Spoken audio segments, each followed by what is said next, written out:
Maria wiped the sweat from her forehead as she pushed her cleaning cart down the long hallway of the downtown office building. It was already past 8 in the evening, and most of the workers had gone home hours ago. The building felt empty and quiet, with only the sound of her cartwheels rolling across the marble floor. She had been working as a janitor for 3 years now, ever since her husband left her and their 5-year-old daughter Sophia. The job didn't pay much, but it was honest work, and it gave her the flexibility to pick up Sophia from school every day. Maria never complained about the long hours or the tired looks people sometimes gave her. She knew she was doing everything she could to provide for her daughter. As she cleaned the windows on the 15th floor, Maria noticed something unusual in the small park across the street. A little girl, maybe 6 or 7 years old, was sitting alone on a bench. The child was crying, her small shoulders shaking with each sob. Maria looked around the park but couldn't see any adults nearby. The girl had long blonde hair and was wearing an expensive-looking dress, but she looked completely lost and scared. Maria's heart went out to the child. As a mother herself, she couldn't just ignore a crying child even if she was supposed to be working. She had always carried a small bottle of bubble solution in her cleaning supplies. It was something she used to cheer up Sophia when she was sad. And sometimes other children in their neighborhood would gather around to watch the colorful bubbles float through the air. Without thinking twice, Maria opened the window and called down to the little girl. Her voice was gentle and warm, the same tone she used with her own daughter when Sophia had nightmares or scraped her knee. The girl looked up, tears still streaming down her face, and Maria held up the bubble bottle, giving her an encouraging smile. Maria began blowing bubbles from the window, and they drifted down toward the park like tiny rainbows. The little girl's crying slowly stopped as she watched the bubbles dance in the evening breeze. Some popped against the trees, others floated higher into the sky, and a few landed softly near the bench where she sat. For the first time since Maria had noticed her, the girl smiled. It was a small smile, but it was genuine. She stood up from the bench and tried to catch some of the bubbles, giggling when they popped against her fingers. Maria continued blowing bubbles, feeling happy that she could bring some joy to this lonely child, even from 15 floors up. What Maria didn't know was that she was being watched. In a black car parked across the street, a man in an expensive suit was sitting in the back seat, his phone pressed to his ear. He had been in a heated business call, discussing $1 million deal, when he noticed the scene unfolding in the park. The man's name was David Richardson, and he was one of the wealthiest businessmen in the city. He owned several companies and had more money than he could spend in a lifetime. But right now, none of that mattered. He was watching his 7-year-old daughter Emma, who had run away from their house after an argument with her nanny. David had been searching for Emma for over an hour, driving through the city with his security team. He had found her in the park just minutes ago, but instead of immediately getting out of the car, he had stopped to watch what was happening. He saw his daughter transform from a scared, crying child into a happy little girl, all because of the kindness of a stranger blowing bubbles from a window. As David watched, he realized he was witnessing something he rarely saw anymore: pure kindness without any expectation of reward. The woman in the window didn't know who Emma was, didn't know about the Richardson family fortune, and certainly didn't know that helping this child could change her life forever. She was simply being kind because it was the right thing to do. The phone call that had seemed so important just minutes ago was forgotten. David told his business partner he would call back later and hung up. He continued watching as his daughter played with the bubbles, her earlier distress completely forgotten. For the first time in months, he saw Emma looking truly happy and carefree. David thought about his own life and how different it had become since his wife died 2 years ago. He had thrown himself into work, building his business empire while Emma was mostly cared for by nannies and housekeepers. He provided her with everything money could buy: the best clothes, toys, education. But he realized now that what she really needed was simple human kindness and attention. The woman in the window continued blowing bubbles, and David could see her smiling down at Emma with genuine warmth. There was something beautiful about this moment, a working woman taking time from her job to comfort a stranger's child, not knowing that this simple act of kindness was being observed by someone who had the power to change her life completely. After watching for several more minutes, David finally got out of his car. He walked slowly toward the park, not wanting to startle Emma or interrupt the magical moment she was having with the bubbles. As he approached the bench, Emma saw him and her face lit up even more. "Daddy, look at the pretty bubbles." Emma pointed up toward the office building where Maria was still standing by the window. "The nice lady is making them just for me." David looked up at the window and waved at Maria, mouthing, "Thank you," even though he wasn't sure if she could see him clearly from that distance. Maria waved back and gave him a thumbs up, thinking he must be the child's father. She was relieved to see that the little girl wasn't alone after all. "I'm sorry I ran away, Daddy," Emma said, hugging David's legs tightly. "Mrs. Henderson was being mean again and I just wanted Mommy." David's heart broke a little as he picked up his daughter. He knew that losing her mother had been hard on Emma, and he hadn't been doing enough to fill that void in her life. "It's okay, sweetheart," David said softly. "But you scared me. You can't run away like that. What if I hadn't found you?"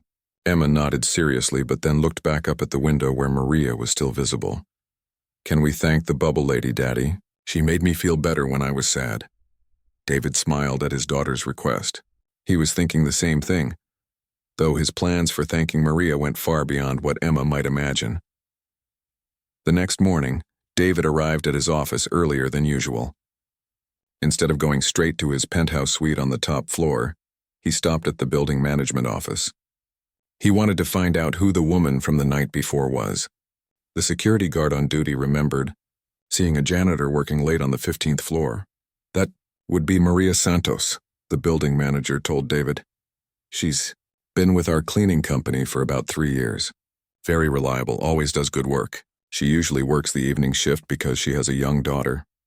The manager seemed surprised that the building's owner was asking about one of the janitors, but he answered all of David's questions politely. David learned that Maria worked for a cleaning company that contracted with his building. She made barely above minimum wage and had no health insurance or other benefits. She worked 6 days a week, sometimes picking up extra shifts at other buildings to make ends meet.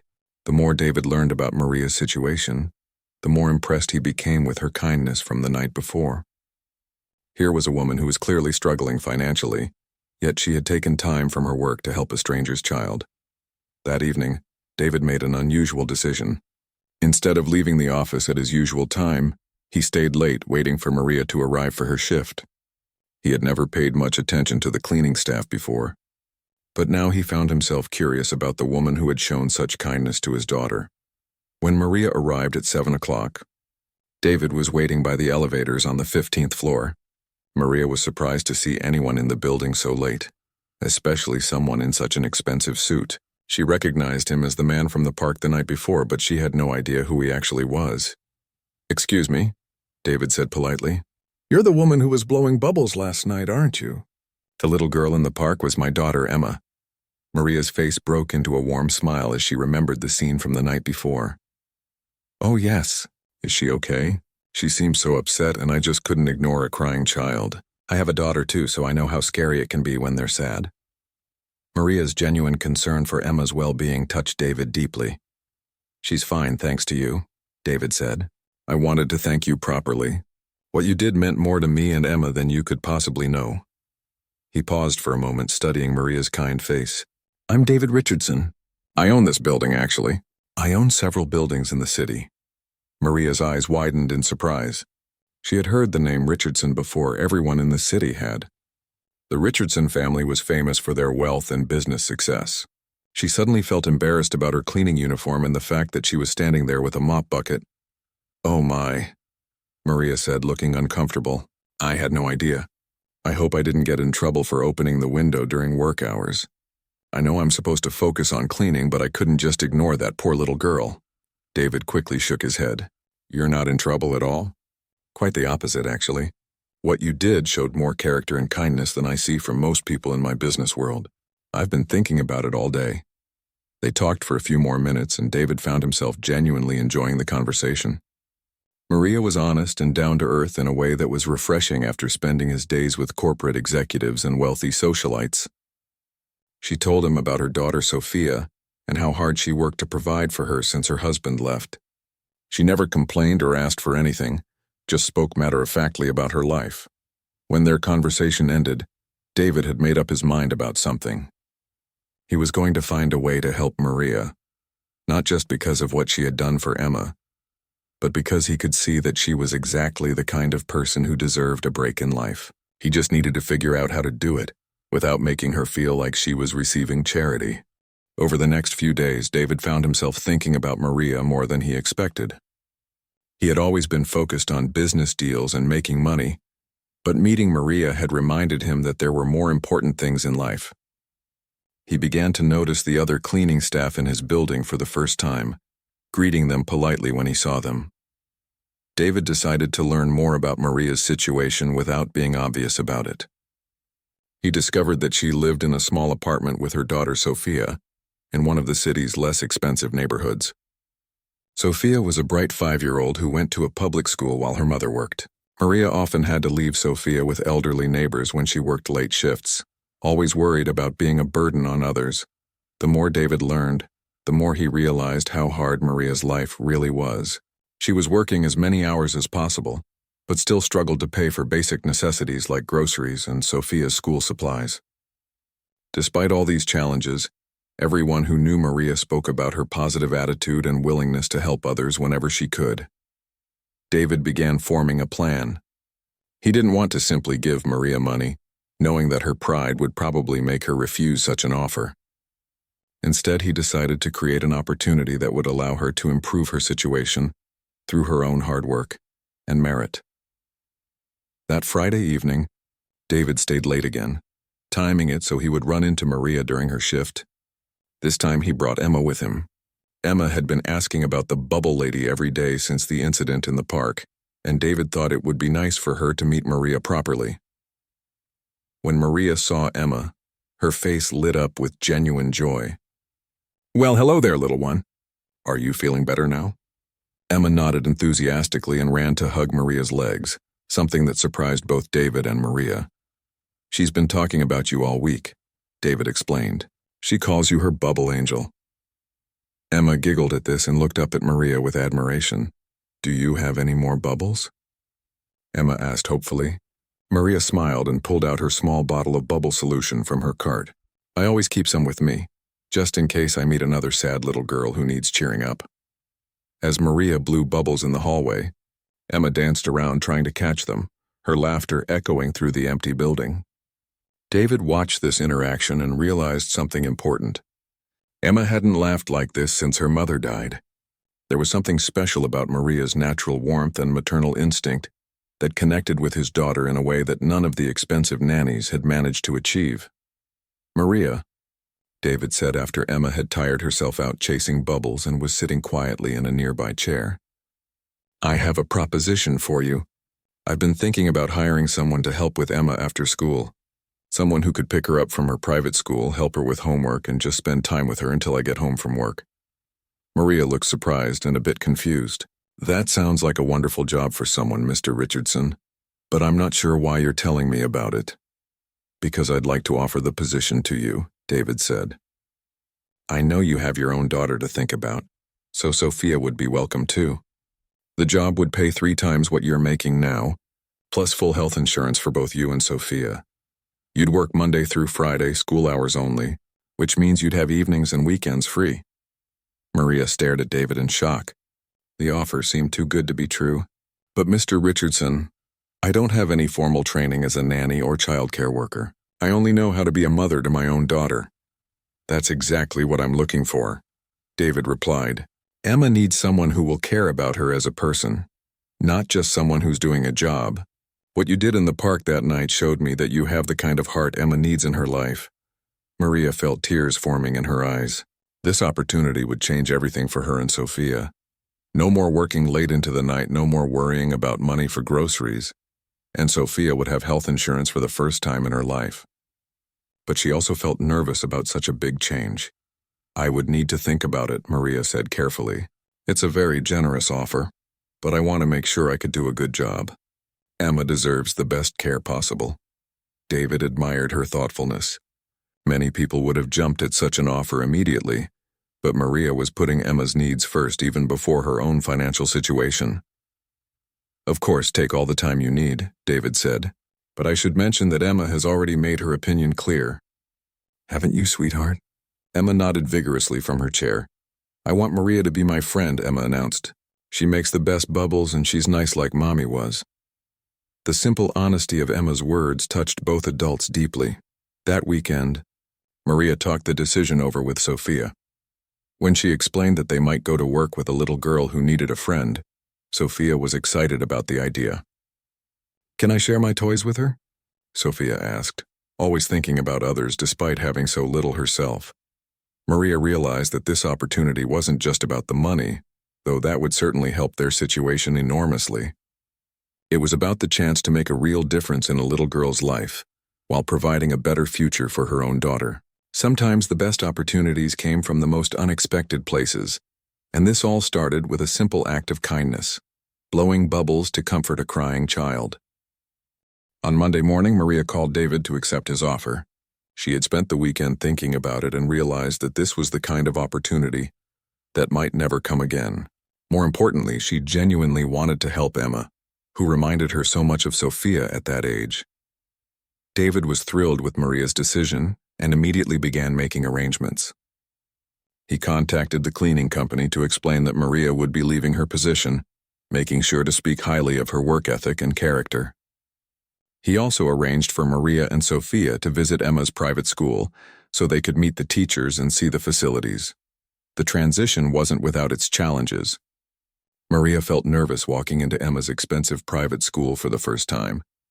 The other parents were dressed in designer clothes and drove luxury cars, while Maria arrived on public transportation wearing her best dress, which she had bought at a discount store years ago. But Emma was so excited to see Maria and Sophia that she ran across the schoolyard and hugged them both tightly. "This is my Maria," she announced to anyone who would listen. "She's going to be my friend every day after school." Emma's enthusiasm helped ease Maria's nervousness, and soon she was chatting comfortably with Emma's teacher about homework schedules and after-school activities. Sophia and Emma became fast friends almost immediately. Despite the difference in their backgrounds, they were both bright, curious little girls who enjoyed playing together. Sophia was amazed by Emma's huge playroom filled with toys, while Emma was fascinated by Sophia's creativity in making up games and stories with whatever was available. The first few weeks went smoothly. Maria would pick up both girls from school and bring them back to David's mansion, where they would do homework together, have snacks, and play until David came home. Maria was amazed by the size and luxury of David's house, but she tried not to let it intimidate her. Her focus was on taking care of Emma and making sure both girls were happy and safe. David noticed the change in Emma almost immediately. She seemed more relaxed and cheerful than she had been since her mother's death. She looked forward to seeing Maria every day and often talked about the fun activities they did together. Emma especially loved having Sophia around because it was like having a little sister to play with. One afternoon, about a month into the new arrangement, something happened that would test everyone's feelings about the situation. Emma came home from school upset because some of her classmates had made fun of Sophia's clothes. Sophia was wearing a clean but obviously old dress that Maria had bought at a thrift store, and some of the wealthy children at Emma's school had commented on it. "They said Sophia looks poor and that she doesn't belong at our school," Emma told Maria with tears in her eyes. "I told them they were being mean, but they just laughed at me too." Sophia had also heard the comments and was trying not to cry, feeling embarrassed about her appearance. Maria felt her heart sink. She had worried about this kind of situation, but had hoped the girls were too young for such social divisions to matter. She knelt down to Sophia's level and gave her a warm hug. "You are beautiful just the way you are," Maria told her daughter. "Those children were being unkind, and that says something about them, not about you. Your worth isn't determined by your clothes or how much money we have." Emma nodded firmly in agreement. "Sophia's my best friend and I don't care what those kids think. They're just being stupid bullies." Maria was touched by Emma's loyalty to Sophia, but she also felt guilty that her daughter was experiencing this kind of treatment. When David came home that evening, Emma immediately told him about the incident at school. David listened carefully, his expression growing serious as he heard about how the other children had treated Sophia. "I'm sorry that happened to you, Sophia," David said gently. "Those children were wrong to say such things. How you dress doesn't change what a wonderful girl you are." He then turned to Emma. "I'm proud of you for standing up for your friend. That took courage." Later that evening, after the girls had gone to bed, David and Maria talked about the incident. Maria was worried that the social differences between their families might cause ongoing problems for the children. "Maybe this arrangement isn't working as well as we thought," Maria said sadly. "I don't want Sophia to feel out of place, and I don't want to cause problems for Emma at school either." David shook his head firmly. "Maria, what happened today wasn't your fault or Sophia's fault. It was the result of some children not being taught proper values by their parents. I don't want you to change anything about how you're raising Sophia. In fact, I think Emma is learning important lessons about friendship and kindness from being around you both." He paused for a moment, then continued. "But I do think we can solve the immediate problem. Would you be offended if I offered to buy Sophia some new clothes? Not because there's anything wrong with what she has, but just so she doesn't have to deal with comments from other children." Maria felt torn. Her pride made her want to refuse the offer, but her love for Sophia made her want to accept anything that would make her daughter's life easier. "I appreciate the offer," Maria said carefully, "but I can't accept charity even from someone as kind as you've been to us." "Then don't think of it as charity," David replied. "Think of it as a work expense. Sophia is here because of her mother's job, and if having appropriate clothes makes both girls more comfortable, then it's a reasonable business expense for me to cover." The way David framed the offer made it easier for Maria to accept. She realized that he was trying to help, while still respecting her pride and independence. This thoughtfulness was just another example of the kindness that had already changed their lives so dramatically. As months passed, the bond between the two families grew stronger. Sophia now had a wardrobe of beautiful clothes that made her feel confident at school, but more importantly, she had gained a best friend in Emma and a sense of security she had never known before. The girls were inseparable, creating elaborate games and adventures in Emma's large backyard and playroom. Maria found herself becoming more than just Emma's caregiver. She had become a maternal figure that Emma desperately needed, while David had become like a father figure to Sophia. The arrangement that had started as a job was evolving into something much more meaningful for everyone involved. David began including Maria in more family decisions, asking for her opinion on things like Emma's activities and social development. He valued Maria's practical wisdom and down-to-earth perspective, which balanced his tendency to solve problems by throwing money at them. Maria helped him understand that what Emma needed most was time and attention, not expensive gifts or activities. One evening, David came home to find Maria helping both girls with a school project about families. Emma had drawn a picture that included 4 people: herself, her daddy, Maria, and Sophia. When David asked about the drawing, Emma explained matter-of-factly that this was her family now. "But what about your mommy?" David asked gently, not wanting Emma to forget her mother's memory. "Mommy is in heaven watching us," Emma said with the simple acceptance that children often have about difficult topics. "But Maria takes care of me like a mommy does here on earth, and Sophia is like my sister. We're all a family together." David looked at Maria, who seemed as surprised as he was by Emma's declaration. They had both been so focused on the practical aspects of their arrangement that they hadn't fully realized how emotionally intertwined their families had become. That night, after Maria and Sophia had gone home to their apartment, David found himself thinking seriously about the future. The truth was that he had grown to care deeply for both Maria and Sophia. Maria's warmth and kindness had brought light back into his life in a way he hadn't expected. And Sophia had become like a second daughter to him, bringing out a playful side he thought he had lost forever. But David also knew that the situation was complicated. There was still a significant gap between their social and economic backgrounds, and he didn't want to assume that Maria's feelings matched his own. She might simply be grateful for the job opportunity without wanting anything more from their relationship. Meanwhile, Maria was having similar thoughts in her small apartment. Over the past several months, she had come to admire David's dedication to Emma and his genuine kindness toward Sophia. He wasn't the cold, wealthy businessman she had expected when she first learned who he was. Instead, he was a caring father who had opened his heart and home to her family.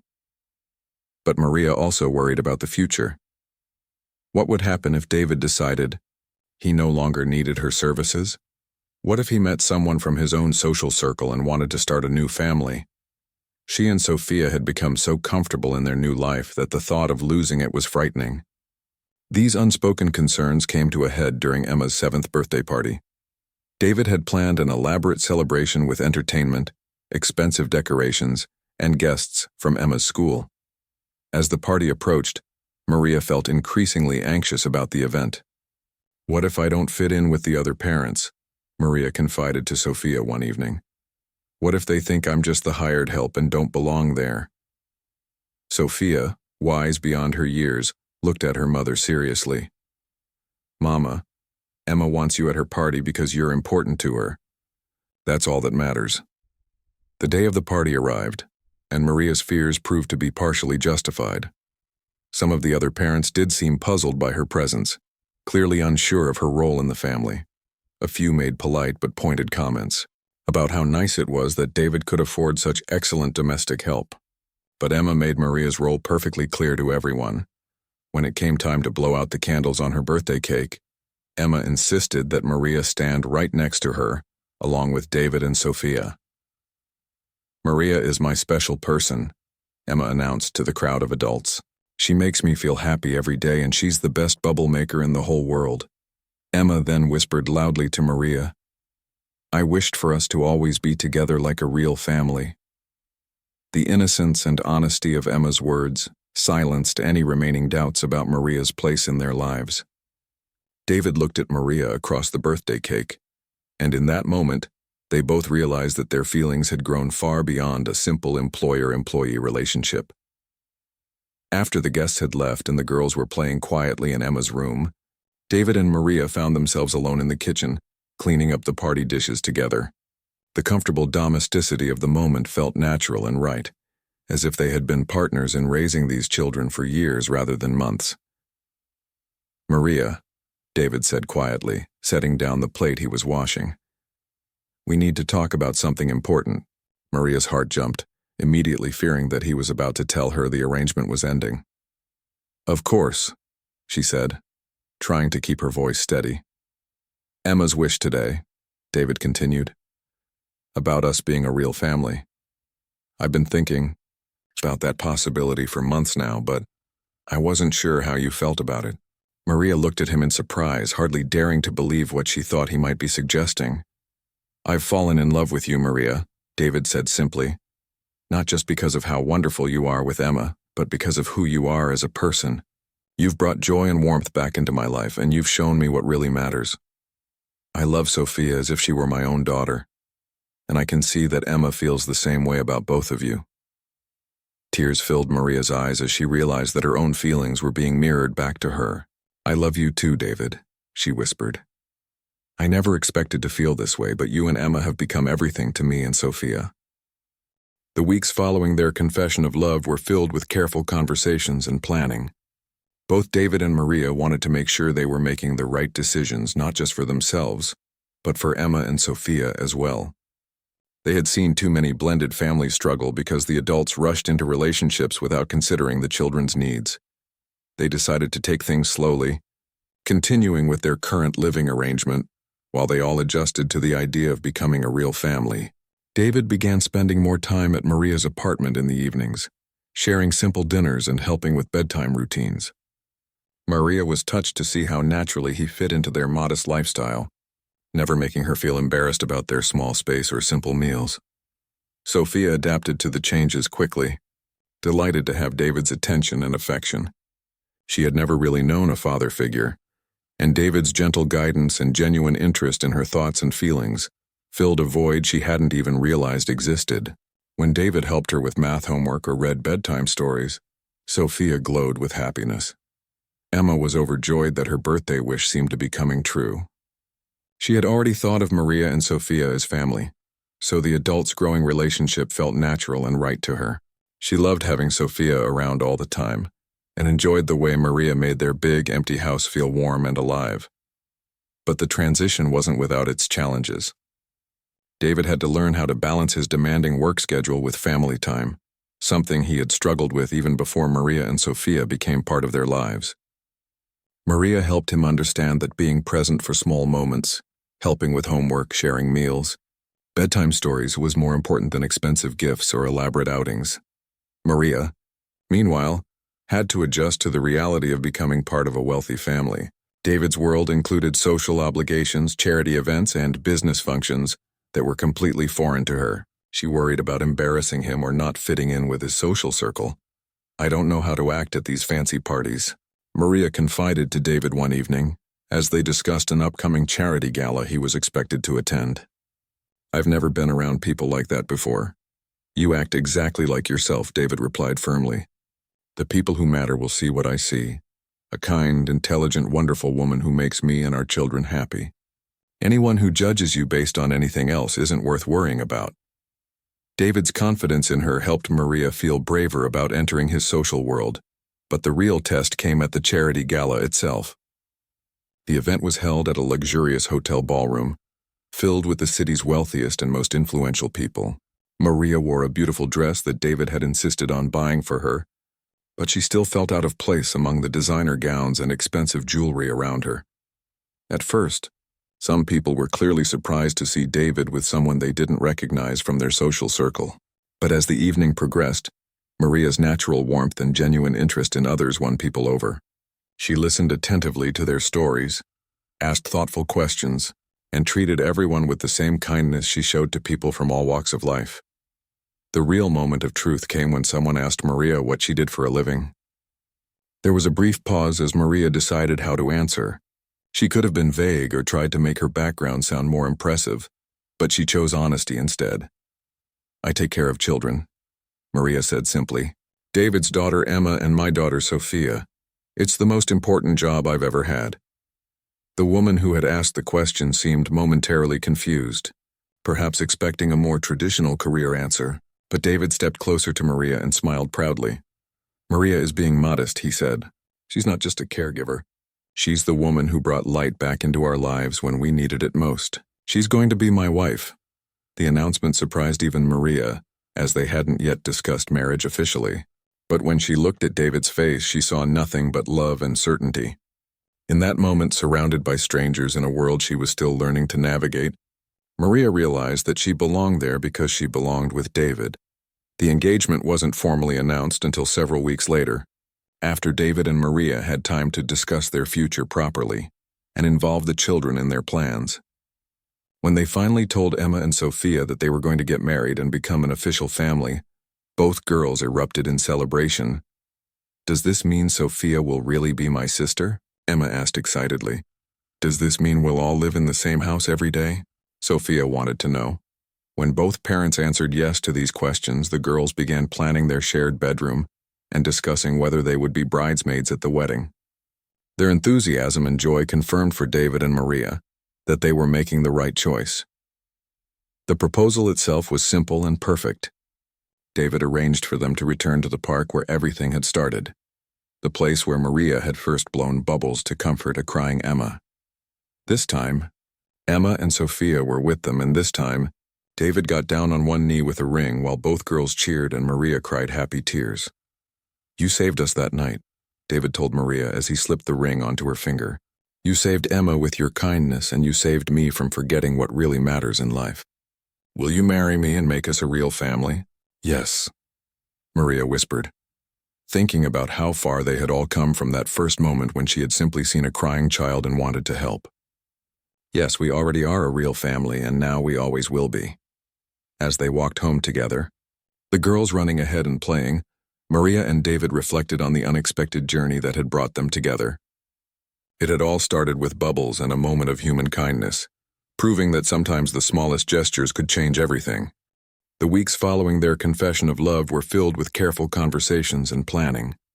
Both David and Maria wanted to make sure they were making the right decisions, not just for themselves, but for Emma and Sophia as well.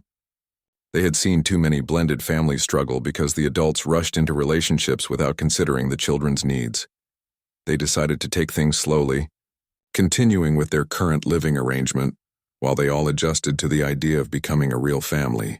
David began spending more time at Maria's apartment in the evenings, sharing simple dinners and helping with bedtime routines.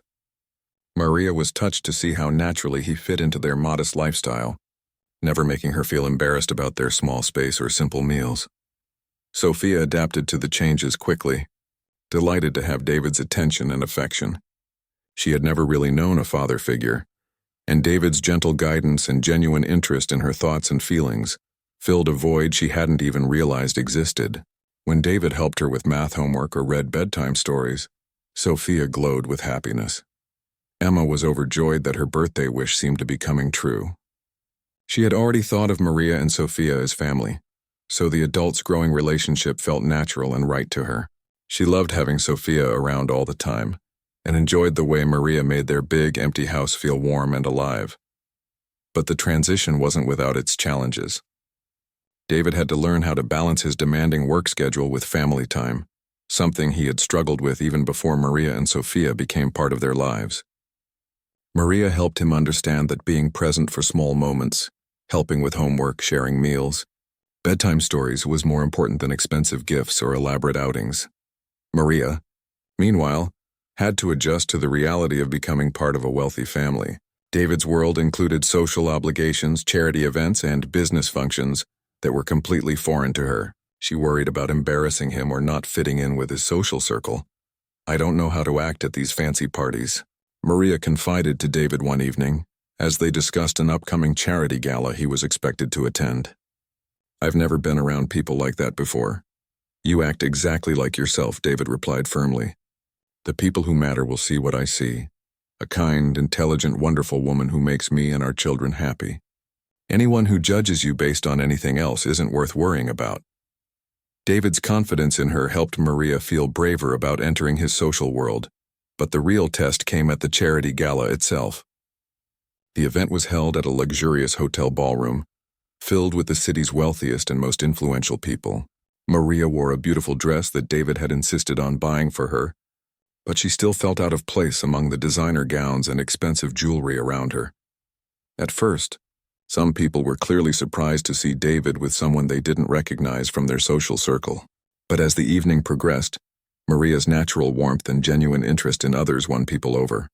She listened attentively to their stories, asked thoughtful questions, and treated everyone with the same kindness she showed to people from all walks of life. The real moment of truth came when someone asked Maria what she did for a living. There was a brief pause as Maria decided how to answer. She could have been vague or tried to make her background sound more impressive, but she chose honesty instead. "I take care of children," Maria said simply. "David's daughter Emma and my daughter Sophia. It's the most important job I've ever had." The woman who had asked the question seemed momentarily confused, perhaps expecting a more traditional career answer, but David stepped closer to Maria and smiled proudly. "Maria is being modest," he said. "She's not just a caregiver. She's the woman who brought light back into our lives when we needed it most. She's going to be my wife." The announcement surprised even Maria, as they hadn't yet discussed marriage officially. But when she looked at David's face, she saw nothing but love and certainty. In that moment, surrounded by strangers in a world she was still learning to navigate, Maria realized that she belonged there because she belonged with David. The engagement wasn't formally announced until several weeks later, after David and Maria had time to discuss their future properly and involve the children in their plans. When they finally told Emma and Sophia that they were going to get married and become an official family, both girls erupted in celebration. "Does this mean Sophia will really be my sister?" Emma asked excitedly. "Does this mean we'll all live in the same house every day?" Sophia wanted to know. When both parents answered yes to these questions, the girls began planning their shared bedroom and discussing whether they would be bridesmaids at the wedding.